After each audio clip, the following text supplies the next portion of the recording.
नमस्कार, मैं हूं अंकुर और आप देख रहे हैं सत्य हिंदी बुलेटिन। एक नजर डाल लेते हैं अब तक की खबरों पर। त्रिपुरा, नागालैंड और मेघालय विधानसभा चुनाव के नतीजे आने के बाद गुरुवार रात पीएम नरेंद्र मोदी दिल्ली स्थित भाजपा मुख्यालय पहुंचे और संबोधित किया। इस दौरान उन्होंने विपक्ष पर जमकर निशाना साधा। उन्होंने कहा कि हमारी जीत से घबराए कुछ कट्टर विरोधी कहते हैं कि मर जा मोदी, लेकिन मेरे देशवासी कहते हैं कि मत जा मोदी। पीएम ने भाजपा नेताओं और कार्यकर्ताओं से ये भी पूछा कि नॉर्थ ईस्ट के रिजल्ट के बाद टीवी पर ईवीएम को गाली पड़नी शुरू हुई या नहीं हुई। इसके साथ ही प्रधानमंत्री ने कहा कि नॉर्थ ईस्ट अब ना दिल से दूर है और ना दिल्ली से दूर है। बीजेपी ने राजनीति की दिशा बदल दी है। पीएम ने कहा कि ऐसे विशेष शुभचिंतक भी हैं जिन्हें ये सोच सोचकर सिर में दर्द भी होता है कि बीजेपी की जीत का राज क्या है, लेकिन मैं ऐसे हर शुभचिंतक को बीजेपी की सफलता का रहस्य बताना चाहता हूं। प्रधानमंत्री ने कहा, बीजेपी के विजय अभियान का रहस्य त्रिवेणी में छिपा है। बीजेपी ने त्रिपुरा में बहुमत पा लिया है। चुनावों में त्रिपुरा मोथा के किंगमेकर के रूप में उभरने की उसकी उम्मीद टूट गई है। रुझानों में बीजेपी ने अपने दम पर 31 के बहुमत के निशान को पार कर लिया। बीजेपी ने त्रिपुरा में 33 सीटों पर जीत हासिल की है। इसके अलावा लेफ्ट और कांग्रेस गठबंधन ने 14 सीटें पाई हैं और त्रिपुरा मोथा को वाम गठबंधन से मात्र 1 सीट कम यानी 13 सीटें मिली हैं। जिन 3 राज्यों में चुनाव संपन्न हुए हैं उनमें त्रिपुरा सबसे अहम है। इसका कारण यह है कि वर्तमान में वहां बीजेपी की सरकार है। ये उत्तर पूर्व के किसी राज्य में उसकी पहली सरकार है। पिछले चुनाव में बीजेपी, सीपीएम और उसके करिश्माई नेता मानिक सरकार को हराकर सत्ता में बीजेपी आई थी। मानिक सरकार वहां पिछले 20 साल से सत्ता में बने हुए थे। बीजेपी की जीत और मानिक सरकार की हार को सीपीएम के खत्म होते जनाधार में आखिरी कील के तौर पर समझा गया। मेघालय में त्रिशंकु विधानसभा वाला नतीजा आया है। त्रिपुरा में बढ़िया प्रदर्शन करने वाली बीजेपी मेघालय में बढ़िया प्रदर्शन नहीं कर पाई। हालांकि इस बार उसकी सीटें पिछले चुनाव से ज्यादा आई हैं। मेघालय में एनपीपी को 26 सीटें मिली हैं तो कांग्रेस को 5 सीटों पर जीत मिली है। इसके अलावा बीजेपी को 3 सीटों पर तो अन्य को 25 सीटों पर जीत मिली है। बता दें, विधानसभा चुनावों से पहले बीजेपी राज्य में अपने दम पर सरकार बनाने की बात कह रही थी, लेकिन विधानसभा चुनाव के नतीजे साफ बयां कर रहे हैं कि मेघालय में पीएम मोदी का जादू नहीं चल सका है। चुनाव से ठीक पहले बीजेपी ने पुराने साथी एनपीपी से अलग होकर चुनाव लड़ने का फैसला किया था। इसके अलावा नागालैंड एनडीपीपी गठबंधन ने बहुमत पा लिया। एनडीपीपी गठबंधन को 37 सीटें मिली हैं, एनपीएफ को 2 सीटें मिली हैं तो अन्य को 20 सीटों पर जीत हासिल हुई है और एक पर बढ़त बनाए हुए है। महाराष्ट्र विधानसभा उपचुनाव में बीजेपी और एकनाथ शिंदे गुट को बड़ा झटका लगा है। महाराष्ट्र की चिंचवड़ और कस्बा सीट पर हुए उपचुनाव में बीजेपी 2 सीटों में से 1 सीट पर हार गई है, जबकि दूसरी सीट पर बीजेपी ने बड़ी बढ़त बनाई हुई है। दोनों ही सीटों पर उपचुनाव बीजेपी के विधायकों के निधन के बाद हुआ था, जिसमें बीजेपी के उम्मीदवारों का सीधा मुकाबला महाविकास आघाड़ी समर्थित उम्मीदवारों से था। ये उपचुनाव एकनाथ शिंदे और देवेंद्र फडणवीस के साथ साथ महाविकास आघाड़ी के लिए भी इम्तिहान से कम नहीं था। अगर चुनावी समीकरणों पर बात की जाए तो महाविकास आघाड़ी ने बीजेपी से 1 सीट छीन ली है। इन दोनों सीटों पर सत्ताधारी बीजेपी और शिंदे गुट ने अपनी पूरी ताकत झोंक दी थी, लेकिन कस्बा सीट पर मिली हार ने बीजेपी और शिंदे गुट को अपनी रणनीति पर विचार करने के लिए विवश कर दिया है। ये दोनों सीटें बीजेपी के विधायकों और लक्ष्मण जगताप और मुक्ता तिलक के निधन के बाद खाली हुई थी, जिन पर उपचुनाव हुआ। मुख्यमंत्री एकनाथ शिंदे और उप मुख्यमंत्री देवेंद्र फडणवीस इन दोनों सीटों पर हुए उपचुनाव को बड़ी परीक्षा के रूप में देख रहे थे। इन दोनों सीटों पर हुए उपचुनाव में बीजेपी और महाविकास आघाड़ी के तरफ से जबरदस्त प्रचार किया गया और दोनों ही गुटों ने अपनी अपनी जीत का दावा किया था, लेकिन परिणाम दोनों के पक्ष में आधे आधे रहे हैं। महाराष्ट्र के अलावा कांग्रेस को जहां सफलता मिली है वो है तमिलनाडु की इरोड सीट।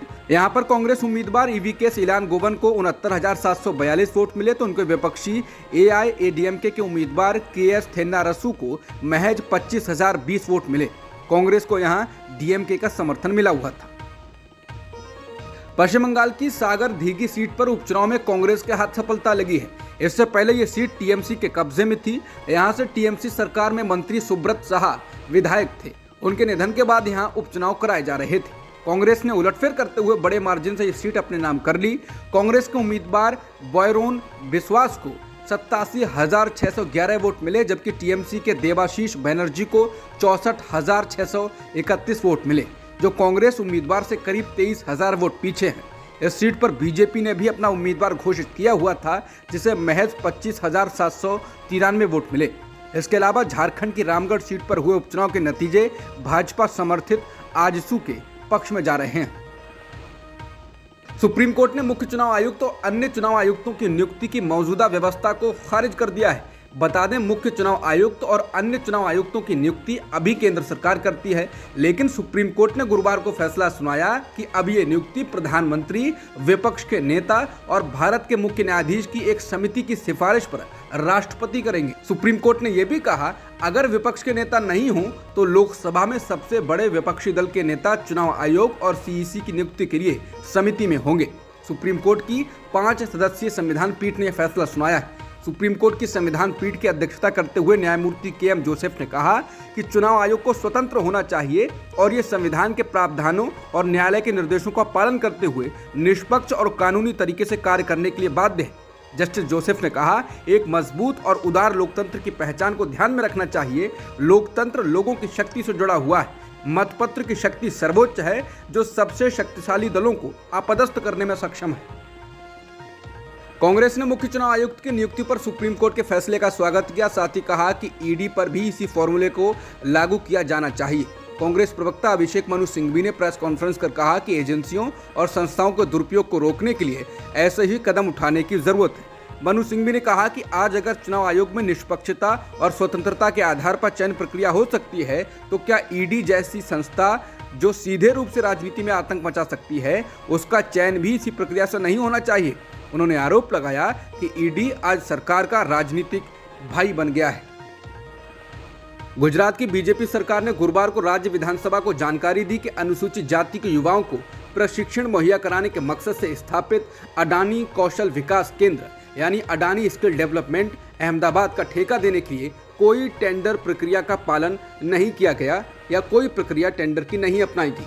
सरकार की ओर से प्रश्नकाल के दौरान आम आदमी पार्टी के विधायक हेमंत अहीर के एक सवाल का जवाब देते हुए राज्य की सामाजिक न्याय एवं अधिकारिता मंत्री भानुबेन बाबरिया ने कहा कि अनुसूचित जाति कल्याण निदेशक ने मार्च 2019 में अनुसूचित जाति के युवाओं को प्रशिक्षित करने के लिए एक अनुबंध पर हस्ताक्षर किए थे और अगस्त 2019 में एक कार्य आदेश जारी किया।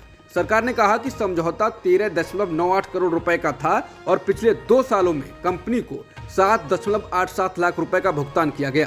सवाल था, क्या ठेका देने में टेंडर प्रक्रिया का पालन किया गया था? बाबरिया ने इसका उत्तर ना में दिया। उन्होंने आगे कहा कि 2021 और 22 में उक्त केंद्र में अनुसूचित जाति के एक भी युवा को प्रशिक्षण नहीं दिया गया। सुप्रीम कोर्ट ने गुरुवार को सेबी को निर्देश दिया कि वो अडानी ग्रुप की कंपनियों के खिलाफ हिंडनबर्ग रिसर्च रिपोर्ट में लगाए गए आरोपों की जांच 2 महीनों के भीतर करे। सेबी हिंडनबर्ग रिपोर्ट में अडानी समूह पर लगाए गए आरोपों के साथ साथ रिपोर्ट के प्रकाशन से ठीक पहले और बाद की बाजार की गतिविधियों के उल्लंघनों की जांच कर रहा है। Chief justice D.Y.. चंद्रचूड़ की अध्यक्षता वाली बेंच ने आदेश दिया कि सेबी ये भी जांच करे कि क्या सेबी नियमों के नियम 19A का उल्लंघन हुआ है, क्या संबंधित पक्षों के साथ लेन देन और कानून के अनुसार संबंधित जानकारियों का खुलासा करने में सेबी की विफलता रही है, क्या मौजूदा कानूनों का उल्लंघन करते हुए स्टॉक मूल्यों में कोई हेरफेर किया गया था। कोर्ट ने अपने आदेश में कहा कि उपरोक्त निर्देशों का यह अर्थ नहीं लगाया जाना चाहिए कि ये चल रही जांच को सीमित करता है। सेबी 2 महीने के भीतर अपनी जांच पूरी करे और स्थिति रिपोर्ट दाखिल करे। हिंडनबर्ग मामले में जांच कमेटी गठित करने के सुप्रीम कोर्ट के फैसले का उद्योगपति गौतम अडानी ने स्वागत किया है। गौतम अडानी के ट्विटर हैंडल से जारी एक संक्षिप्त बयान में कहा गया है, अडानी ग्रुप माननीय सुप्रीम कोर्ट के आदेश का स्वागत करता है। इससे इस मामले में एक समय सीमा के भीतर अंतिम फैसला होगा, सच्चाई की जीत होगी। जवाहरलाल नेहरू विश्वविद्यालय यानी जेएनयू ने परिसर में विरोध धरना प्रदर्शन गाली गलौज करने पर छात्रों पर 20,000 का जुर्माना लगाने वाले नियमों को वापस ले लिया है। विश्वविद्यालय की कुलपति ने गुरुवार को यह जानकारी दी। इससे पहले नए नियम में भूख हड़ताल करने पर 20,000 रुपए और आपत्तिजनक व्यवहार पर 50,000 रुपए का जुर्माना प्रावधान किया गया था। कैंपस में अनुशासन के नियमों में बदलाव करते हुए यूनिवर्सिटी ने 5,000 से 50,000 रुपए के भारी भरकम जुर्माने का प्रावधान किया था। मध्य प्रदेश के छतरपुर में बागेश्वर धाम के महाराज पंडित धीरेन्द्र कृष्ण शास्त्री के सगे छोटे भाई शालिग्राम को पुलिस ने गिरफ्तार कर लिया। गर्ग के एक अन्य साथी राजाराम तिवारी को भी गिरफ्तार किया गया है। वहीं शालिग्राम को कोर्ट में पेश किया गया। धीरेन्द्र कृष्ण के भाई पर 11 फरवरी को दलित परिवार को धमकाने और मारने का आरोप है। वहीं वीडियो वायरल होने के बाद उनके भाई को गिरफ्तार किया गया। हालांकि उनको जमानत पर रिहा कर दिया गया है। पुलिस के मुताबिक छतरपुर जिले के गढ़ा गांव में 11 फरवरी को एक विवाह समारोह में अपशब्द इस्तेमाल करने, बंदूक तानने और शिकायतकर्ता को धमकाने के आरोप में दोनों को गिरफ्तार किया गया था। बिहार के बाद अब ओडिशा सरकार ने भी राज्य में ओबीसी सर्वे कराने का फैसला किया है। ओडिशा सरकार ने 22 जुलाई तक प्रक्रिया पूरे करने का फैसला किया। ओडिशा सरकार द्वारा ओबीसी को उचित सुविधाओं से वंचित करने के आरोपों के बीच ये फैसला लिया गया है। पिछड़े वर्ग के लोगों की सामाजिक आर्थिक स्थिति पर डेटा एकत्र करने वाला बिहार के बाद ओडिशा दूसरा राज्य होगा। बता दें, साल 2024 के लोकसभा और विधानसभा चुनाव से पहले राज्य सरकार के इस फैसले को विपक्षी पार्टियां पिछड़े वर्ग के मतदाताओं को आकर्षित करने की बीजू जनता दल की कोशिश के तौर पर देख रहे हैं। उत्तर प्रदेश के हाथरस गैंगरेप और हत्या के मामले में गुरुवार को स्थानीय अदालत का फैसला आ गया। इस मामले के 4 आरोपियों में से 3 को बरी कर दिया गया है। हालांकि मुख्य आरोपी को दोषी करार दिया गया है। बता दें, हाथरस में 2020 के सितंबर महीने में एक दलित लड़की से कुछ युवकों ने गैंगरेप किया था और हत्या कर दी थी। हाथरस में 14 सितंबर 2020 को दलित युवती के साथ गैंगरेप की वारदात हुई तो शुरुआत में मुकदमा दर्ज नहीं किया गया था। पीड़िता के इलाज के उचित इंतजाम नहीं हुए। जब उसे दिल्ली के सफदरजंग अस्पताल ले जाया गया तब देर हो गई और पीड़िता की मौत हो गई थी। 4 सवर्णों पर गैंगरेप का आरोप लगा था। आरोप लगा कि मौत के बाद परिवार वालों की मर्जी के खिलाफ पुलिस ने जबरन रात में ही अंतिम संस्कार कर दिया। दलित पीड़िता ने इलाज के दौरान बयान में 4 युवकों संदीप, रामू, लवकुश और रवि पर गैंगरेप का आरोप लगाया था। काफी दबाव पड़ने के बाद पुलिस ने चारों युवकों को मुकदमा दर्ज कर गिरफ्तार किया था। इसी मामले में अब SC/ST एक्ट कोर्ट ने तीनों आरोपियों लवकुश, रामू और रवि को बरी कर दिया। संदीप को कोर्ट ने दोषी माना है। बॉलीवुड अभिनेत्री सुष्मिता सेन ने हाल ही में एक पोस्ट शेयर कर बताया है कि उन्हें 2 दिन पहले हार्ट अटैक आया था। इंस्टाग्राम पर किए गए पोस्ट में उन्होंने कहा कि एक हार्ट सर्जरी के दौरान एंजियोप्लास्टी हुई और स्टेंट डाला गया, लेकिन अब वो स्वस्थ हैं। उन्होंने लिखा, अपने दिल को खुश और बहादुर बनाए रखें, ये तब आपका साथ देगा जब आपको इसकी सबसे अधिक जरूरत होगी। सेन ने लिखा, ये उनके पिता के शब्द हैं। डीएमके प्रमुख और तमिलनाडु के सीएम एमके स्टालिन ने अपने जन्मदिन के कार्यक्रम में 2024 चुनावों के लिए विपक्ष की एकता पर जोर दिया। स्टालिन ने कहा कि एक जैसी पार्टियों का साथ आना जरूरी है, ये एक बेहतरीन जन्मदिन का तोहफा है। उन्होंने कहा कि अगला आम चुनाव इस बारे में नहीं है कि सरकार कौन बनाएगा, बल्कि इस बारे में ज्यादा है कि कौन सत्ता में नहीं होना चाहिए। बता दें, इस कार्यक्रम में कांग्रेस अध्यक्ष मल्लिकार्जुन खड़गे भी मौजूद थे। उन्होंने भी कहा था कि हम अभी इस बारे में बात नहीं कर रहे हैं कि प्रधानमंत्री कौन बनेगा, कौन नेतृत्व करेगा। हमारा उद्देश्य समान विचारधारा वाले दलों को साथ लाना है। बॉर्डर गावस्कर सीरीज के तीसरे टेस्ट मैच में भारत ने ऑस्ट्रेलिया के सामने जीत के लिए मात्र 76 रनों की ही चुनौती पेश की है।